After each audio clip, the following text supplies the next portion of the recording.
So നമ്മൾ next നോക്കാൻ പോകുന്നത് നെഗേഷൻ ഈക്വിവാലൻസ് ആണ്. അതായത് നമുക്കിപ്പം നമ്മളുടെ ക്വാണ്ടിഫയറിൻ്റെ ഈക്വേഷനിൽ ഒരു നെഗേഷൻ വന്നു എന്നുണ്ടെങ്കിൽ നമ്മൾ എന്താണ് ചെയ്യുക? ഇപ്പോൾ ഒരു നെഗേഷൻ എനിക്കിവിടെ വന്നു എന്ന് വിചാരിക്കുക. അങ്ങനെയാണെന്നുണ്ടെങ്കിൽ എക്സിസ്റ്റൻഷ്യൽ ക്വാണ്ടിഫയർ ആണ് ഇവിടെ കൊടുത്തിട്ടുള്ളതെന്നുണ്ടെങ്കിൽ അത് ഫോർ എവറി എന്നുള്ളൊരു രീതിക്കാവും യൂണിവേഴ്സലാവും. യൂണിവേഴ്സലാണ് കൊടുത്തിട്ടുണ്ടെന്നുണ്ടെങ്കിൽ നെഗേഷൻ വരുമ്പോഴത്തേനും അത് എക്സിസ്റ്റൻഷ്യൽ ആവും. ലോജിക്കൽ ഈക്വിവാലൻസ് ആണ് അടുത്തത് നമ്മൾ നോക്കുന്നത്. ലോജിക്കൽ ഈക്വിവാലൻസ് എന്ന് പറയുമ്പോഴത്തേനും if we are having an existential quantifier with an or operation അങ്ങനെയാണെന്നുണ്ടെങ്കിൽ it will move to each individual what you see for that statements.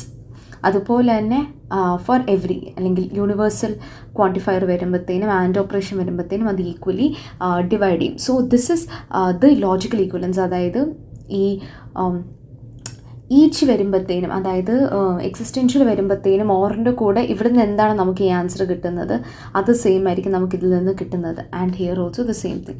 So these are logically equivalent to each other. നമുക്കൊരു question നോക്കാം. Given any positive integer, there is a greater positive integer. So first let us imagine that x is a positive integer. Okay? And നമ്മളൊരു integer വൈനെ പറ്റി സംസാരിക്കും. Because we are having two of them. Greater കാണിക്കാനായിട്ട് നമുക്ക് രണ്ട് integers x comma y വേണം. Y is a positive integer. ഇവിടെ നിന്ന് എന്താണ് മനസ്സിലായത്? In such a way that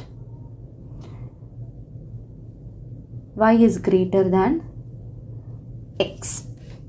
ഇവിടെ നമുക്ക് ഉള്ള ഒരു സംഭവം എന്താണെന്ന് വെച്ച് കഴിഞ്ഞാൽ സ്റ്റേറ്റ്മെൻറ്റ്സ് ഇപ്പോൾ നമ്മൾ എടുത്ത് എഴുതുവാണെന്നുണ്ടെങ്കിൽ x is a positive integer എന്നുള്ളത് വി ക്യാൻ റെപ്രസെൻറ്റ് ആസ്, ഇത് നമ്മുടെ പ്രെഡിക്കേറ്റും ഇത് നമ്മുടെ സബ്ജക്റ്റുമാണ്, we can represent as p of x, right? അപ്പം y is a positive integer എന്ന് പറയുന്നത് we can represent as p of y. ഇനി അടുത്ത നമ്മൾ നോക്കുന്നത് it is greater than x. So y is greater than x എന്ന് പറയുമ്പോഴത്തേനും let there be a function g x comma Y, sorry greater than X Y comma X, because Y ആണ് നമ്മൾ ആദ്യം mention ചെയ്തത്, അത് കഴിഞ്ഞാണ് എക്സ് മെൻഷൻ ചെയ്തത്. So it will be Y comma X. Now, what we have to represent, what is our final statement to represent? Given any positive integer, there exists a integer which is positive and also greater than the given integer. So, for every x, where x is a positive integer, there exists some value of y such a way that y is a positive integer and y is greater than x. If L x comma y symbolizes a statement x loves y, then where the universe of discourse is both x and y and it consists of all the people in the world, അങ്ങനെയാണെന്നുണ്ടെങ്കിൽ we need to translate everybody loves x. So since love എന്ന് പറയുന്നത് already നമുക്കിവിടെ കൊടുത്തിട്ടുള്ളത് കൊണ്ട് തന്നെ there exists an x in such a way that L of x comma z, അതായത് x loves z. X എന്ന് പറയുന്നത് എവ്രിബഡിയാണ്, everybody. Okay, so x loves z, everybody loves somebody.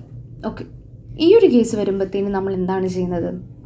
It means that for some like for all x and for some y, there exists someone who loves somebody, right? അതായത് for every x there exist some y where loves x comma y, right?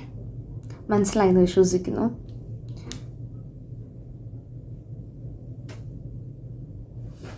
അടുത്ത നമ്മൾ നോക്കാൻ പോകുന്നത് ക്വാണ്ടിഫയേഴ്സിൽ തന്നെ one of the important പോർഷനാണ് inference theory. So inference തിയറിയിൽ നമുക്ക് ബേസിക്കലി 4 റൂൾസാണ് നമ്മൾ പഠിക്കാൻ പോകുന്നത്. Rule 1 is the universal specification. അതായത് if there is a statement which is of the form for every x p of x, we can according to the universal quantifier it can be dropped. ഈ ഒരു സംഭവം it can be dropped and hence it will be true for each object. അപ്പം ഈ ഒരു four every x p of X എന്ന് പറയുന്നത് ഒരു individual ഒബ്ജക്റ്റായിട്ട് നമുക്ക് ചുരുക്കാൻ പറ്റും. അതാണ് യൂണിവേഴ്സൽ സ്പെസിഫിക്കേഷൻ. സ്പെസിഫിക്കേഷൻ എന്ന് പറയുമ്പോഴത്തേനും ബ്രാഞ്ചിൽ നിന്ന് നമ്മൾ സ്പെസിഫൈ ചെയ്യുകയാണ്. എന്ന് വെച്ചാൽ കുറേ ഇൻപുട്ടിൽ നമ്മൾ ഒരെണ്ണത്തിനെ സ്പെസിഫൈ ചെയ്യുകയാണ് ചെയ്യുന്നത്. യൂണിവേഴ്സൽ ജനറലൈസേഷൻ എന്ന് വെച്ച് കഴിഞ്ഞാൽ ഇപ്പം കുട്ടി കുട്ടി കാര്യങ്ങളിൽ നിന്നും നമ്മളൊരു വലിയ ഇതിനെ ജനറലൈസ് ചെയ്യാന്നൊക്കെ പറയത്തില്ലേ. അപ്പോൾ അതിൻ്റെ അടുത്ത് എന്താണ്, നമുക്കിപ്പോൾ ഒരു ഇൻഡിവിജ്വൽ പി ഓഫ് എ ഉണ്ടെന്നുണ്ടെങ്കിൽ ആ ഒരു ഇൻഡിവിജ്വൽ ഒബ്ജക്റ്റിൻ്റെ ആ ഒരു ഇൻഡിവിജ്വൽ ഒബ്ജക്റ്റിൻ്റെ പുറത്ത് നമുക്ക് യൂണിവേഴ്സൽ ക്വാണ്ടിഫയർ അപ്ലൈ ചെയ്യും. അതാണ് യൂണിവേഴ്സൽ ജനറലൈസേഷൻ, UGUS. അത് എന്തുകൊണ്ടാണ് യൂണിവേഴ്സൽ? ബിക്കോസ് നമ്മളിവിടെ യൂണിവേഴ്സൽ ക്വാണ്ടിഫയർ ആണ് യൂസ് ചെയ്യുന്നത്. റൂൾ 3 എന്ന് പറയുന്നത് existential specification. Again existential quantifier ഉണ്ട്, അതിനെ നമ്മൾ സ്പെസിഫൈ ചെയ്യുകയാണ് ചെയ്യുന്നത്. എക്സിസ്റ്റൻഷ്യൽ ജനറലൈസേഷൻ എന്ന് പറയുമ്പോഴത്തേനും ഒരു ഇൻഡിവിജ്വൽ ഒബ്ജക്റ്റിനെ നമ്മൾ ജനറലൈസ് ചെയ്യുകയാണ് ചെയ്യുന്നത്. ഇവിടെ എക്സും ഇവിടെ എയും വരുന്നു. Next we are going to look into open statement. So open statement എന്ന് പറയുന്നത് basically it's a declarative sentence, അല്ലെങ്കിൽ it is a declarative statement where അല്ലെങ്കിൽ which satisfies the following condition: it has one or more than one variables, and it is not a statement but it becomes a statement when the variables are replaced by certain allowable choices. Okay, open statement നമുക്ക് examples പിന്നീട് discuss ചെയ്യാം. May be for example like x+2 is an even integer എന്ന് പറയുന്നത് ഒരു open statement ആണ്. ഇതിലെ ഈ value ഈ ഒരു ഇൻഡിവിജ്വൽ വേരിയബിളിൻ്റെ വാല്യൂ നമുക്ക് റെപ്രസെൻറ്റ് ചെയ്ത് കഴിഞ്ഞാലേ നമുക്കിത് ട്രൂ ആണോ ഫോൾസ് ആണോ എന്ന് നമുക്ക് കണ്ടുപിടിക്കാനായിട്ട് വരത്തുള്ളൂ. ഇപ്പം x+2 is A even integer എന്ന് പറഞ്ഞാൽ എനിക്കിപ്പം ഒരു സെൻറ്റൻസ് ഉണ്ട് എന്ന് വിചാരിക്കാം. x 1 ആയി കഴിഞ്ഞ് കഴിഞ്ഞാൽ, അതായത് 1+2 ഇസ് എൻ ഈവൻ ഇൻറ്റീജർ, അതായത് 3 ഒരു ഈവൻ ഇൻറ്റീജർ ആണോ? അല്ല. പക്ഷെ അതെങ്ങനെയാണ് നമുക്ക് മനസ്സിലായത്? ഈ ഒരു വേരിയബിളിലോട്ട് വാല്യൂ വരുമ്പോഴാണ് നമുക്ക് മനസ്സിലാവുന്നത്. സോ ഇങ്ങനത്തെ സ്റ്റേറ്റ്മെൻറ്റ്സിന് ഓപ്പൺ സ്റ്റേറ്റ്മെൻറ്റ് എന്നും നമ്മൾ വാല്യൂ ഇട്ട് കഴിഞ്ഞാൽ, ആ വേരിയബിൾസിനെ നമ്മൾ വാല്യൂ വെച്ച് ഇട്ട് കഴിഞ്ഞ് കഴിഞ്ഞാൽ അതിനെ നമുക്ക് സ്റ്റേറ്റ്മെൻറ്റ് എന്നും വിളിക്കാനായിട്ട് സാധിക്കും. ഇതിൻ്റെ കൂടെ തന്നെ പറഞ്ഞു പോകുന്ന 2 ഡിഫറെൻറ്റ് ടൈപ്സ് ഓഫ് വേരിയബിൾസും ഉണ്ട്: free variable and bounded variable. So free variable എന്ന് പറയുമ്പോഴത്തേനും നമുക്ക് ഈ എക്സിൻ്റെ വാല്യൂ എന്ത് വേണോ ആയിരിക്കാം എന്നുള്ളതാണ് ഫ്രീ വേരിയബിൾ കൊണ്ട് നമ്മൾ ഉദ്ദേശിക്കുന്നത്. ബൗണ്ടഡ് വേരിയബിൾ എന്ന് പറയുമ്പോഴത്തേനും if for example there exist an x എന്ന് പറഞ്ഞുകൊണ്ടാണ് കൊടുക്കുന്നത് എന്നുണ്ടെങ്കിൽ here it is bounded by an existential quantifier. അതായത് ഇതിൻ്റെ വാല്യൂ എന്ന് പറയുന്നത് റെസ്ട്രിക്റ്റഡ് അല്ലെങ്കിൽ ലിമിറ്റഡ് ആയിരിക്കും. Let us consider an open statement, അതായത് x square is greater than or equal to 1. Okay, so x square is greater than or equal to 1 എന്ന് പറയുമ്പോഴത്തേനും if it is a positive integers മാത്രമാണ് നമ്മൾ നോക്കുന്നതെന്നുണ്ടെങ്കിൽ, if the universe of discourse is only positive integers, then that means this statement is true. If the universe consists of real numbers ആണെന്നുണ്ടെങ്കിൽ, then for every x p of x എന്ന് പറയുന്നത് false ആയിരിക്കും. Which means that ഈ ഒരു എക്സിൻ്റെ എന്ത് value വരുന്നു അതിനനുസരിച്ചാണ് നമ്മളുടെ ഈ ഒരു സ്റ്റേറ്റ്മെൻറ്റ് ട്രൂ ആണോ ഫോൾസ് ആണോ എന്ന് നമുക്ക് ഡിറ്റർമൈൻ ചെയ്യാൻ പറ്റുന്നത്. ഒരു ഓപ്പൺ സ്റ്റേറ്റ്മെൻറ്റിനെ വാല്യൂ അസൈൻ ചെയ്യുന്നതിന് മുന്നേ നമുക്ക് ഡിറ്റർമൈൻ ചെയ്യാൻ പറ്റത്തില്ല whether it's true or false. അടുത്ത നമ്മൾ നോക്കാൻ പോകുന്നത് logical equivalence, logical implication. So let us take that P of x and Q of x are open statements. They are logically equivalent when the conditional is true. That means for every x P of x and like biconditional with Q of x ആണെന്നുണ്ടെങ്കിൽ അവർ ആ ഒരു ബൈകണ്ടീഷണൽ property അവർ satisfy ചെയ്തു എങ്കിൽ മാത്രമേ അവർ നമുക്ക് ഈക്വിവാലൻ്റ് എന്ന് വിളിക്കാനായിട്ട് പറ്റത്തുള്ളൂ. Also if P of A implies Q of A, then we can write it in this form. ഇവിടെ ലോജിക്കൽ ഇംപ്ലിക്കേഷൻ നമുക്ക് ഇങ്ങനെയാണ് ഡിനോട്ട് ചെയ്യാനായിട്ട് പറ്റുന്നത്. നമ്മൾ ക്വാണ്ടിഫയേഴ്സിനകത്ത് മെൻഷൻ ചെയ്യുന്ന കോൺട്രോപോസിറ്റീവ്, കോൺവേഴ്സ് ആൻഡ് ഇൻവേഴ്സ് നമ്മൾ പ്രീവിയസ് വീഡിയോയിൽ പഠിച്ചിട്ടുണ്ടായിരുന്നു. നമ്മളിപ്പോൾ ഒരു ഇംപ്ലിക്കേഷൻ കൊടുക്കും, right? Implication P gives Q എന്ന് പറഞ്ഞുകൊണ്ട് നമ്മൾ കൊടുക്കുന്ന പോലെ തന്നെയാണ് നമ്മളിവിടെ P of X Q of X കൊടുക്കുന്നത്. ഇവിടുത്തെ വ്യത്യാസം എന്താണ്? ഇവിടെ നമ്മൾക്കൊരു പ്രെഡിക്കേറ്റ് ഉണ്ട്, ആ ഒരു പ്രെഡിക്കേറ്റിനുള്ളിലൊരു സബ്ജക്റ്റ് ഉണ്ട്, ആൻഡ് ഒരു ക്വാണ്ടിഫയർ നമുക്ക് വരും. It can be either universal or existential.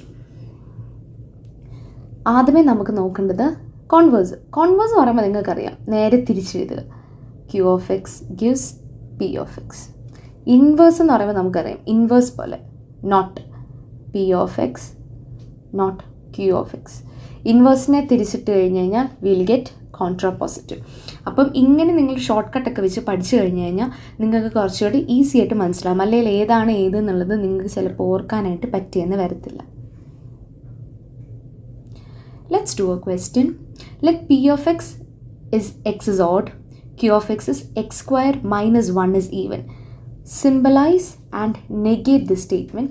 If x is odd, then x square minus 1 is even.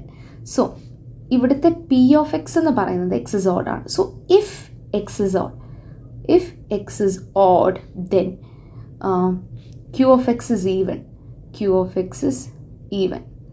ഇങ്ങനെയാണ് നമ്മളിതിനെ സിംബലൈസ് ചെയ്യുന്നത്. ഇവിടെ എഗെയിൻ മുന്നിൽ നമുക്കൊരു ക്വാണ്ടിഫയർ ഇടണം. Should be puttu universal or existential? ഒരു ഡൗട്ടല്ലേ, ഏതാണ് ഞാൻ ഇടേണ്ടത്? യൂണിവേഴ്സൽ ഇടണോ എക്സിസ്റ്റൻഷ്യൽ ഇടണോ? നോക്കിക്കേ, ഇവിടെ അവർ കൊടുത്തേക്കുന്ന എവിടെയെങ്കിലും എന്താണ് പറയുന്നത്, like there will be, there exist എന്നും പറഞ്ഞുകൊണ്ട് ഒരു മുടക്ക് വർത്തമാനം ഇവിടെ എങ്ങനെ പറഞ്ഞിട്ടോ നോക്കിയെന്ന് വെച്ചാൽ ഒരെണ്ണവേ ഉള്ളൂ, അല്ലെ ഒരെണ്ണവേലും കാണുമായിരിക്കും എന്നൊക്കെ ഉള്ള രീതിയിലൊന്നും പറഞ്ഞിട്ടില്ല. സോ അങ്ങനത്തെ കേസിൽ what we are taking universal. Because ഇവിടെ നമുക്കൊരു രീതിക്കുള്ള എന്താ പറയുന്നത്, നമ്മൾക്കൊരു രീതിക്കുള്ള പുറകോട്ട് നിർത്താനായിട്ട് അല്ലെങ്കിൽ ഏതെങ്കിലും റെസ്ട്രിക്ഷൻ വെക്കുന്ന ഒന്നും ഇവിടെ ഇല്ല. So we are taking a universal. Okay, അപ്പോൾ നമ്മൾ സിംബലൈസിങ് പാർട്ട് കഴിഞ്ഞു. That is our first part is over. Next is our second part, that is negating the statement. We have to take the negation of p of X Q of x. Negate ചെയ്യുമ്പോഴത്തേനും നമുക്കറിയാം ഇത് negate ചെയ്യുമ്പോൾ എന്താവും, for each x എന്നാവും. Okay, അത് കഴിഞ്ഞേച്ച് ഇതിൻ്റെ അകത്തോട്ട് നമ്മളിതിനെ കൊടുക്കുകയാണ് ചെയ്യുന്നത്. P of X Q of X. We know that ഈ സംഭവത്തിനെ we can write it in the form of not p of x or q of x. Not cancel p of x and not q of x. So ഇതാണ് നമ്മളുടെ negation ചെയ്ത് കഴിഞ്ഞിട്ടുള്ള statement. So basically നിങ്ങൾക്കിത് എങ്ങനെ എഴുതാൻ അറിയാം എന്ന് ഉറപ്പുണ്ടെന്നുണ്ടെങ്കിൽ അല്ലെങ്കിൽ മനസ്സിലായെന്നുണ്ടെങ്കിൽ നിങ്ങൾക്കതിനെ സിംബലൈസ് ചെയ്യാനും നെഗേറ്റ് ചെയ്യാനും സാധിക്കും.